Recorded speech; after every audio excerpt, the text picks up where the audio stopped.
it seems like it's DOC week.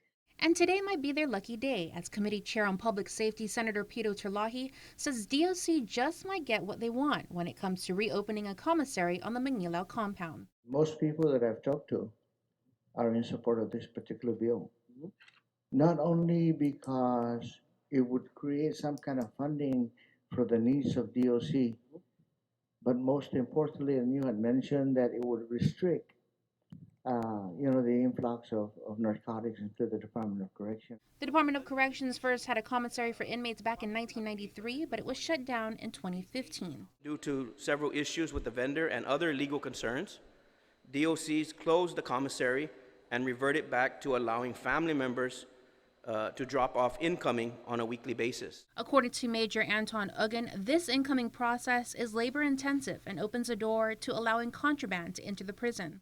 The reestablishment of a prison commissary within an adult correctional facility will better serve the prisoner population, decrease contraband, redistribute the workload of staff, relieve the prisoner's family of the unnecessary burden of looking for items that meets DOC specifications, and just basically improve the overall safety of the facility. Bill 182 would allow DOC to bring on board a vendor to lease space in the Mangilao compound to operate the commissary. Revenues from the contract would go to enhancing inmate welfare and may be used at the discretion of the director. The idea is to have a cashless system, whereby families wouldn't even have to go to DOC to deposit money. There would also be a better system of accountability in terms of vendor and inmate transactions, something that wasn't done in the past. DOC had no access to track the revenue. We didn't know what was coming in, and that was our concern. So under this new proposal, the vendor will be required to provide us these reports, even maybe annual, monthly, and also our proposal also requires it to be audited on a certain basis so that we know what money is coming in, and again, making sure the profit, the right percentage of money is coming to DOC for its intended purposes. Additionally, DOC would ensure that the vendor is subject to searches to ensure no contraband is coming in.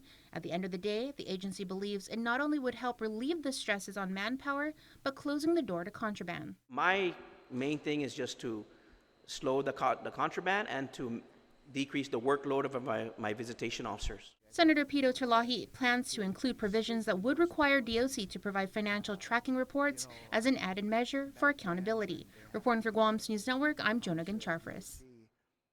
I didn't see any violation.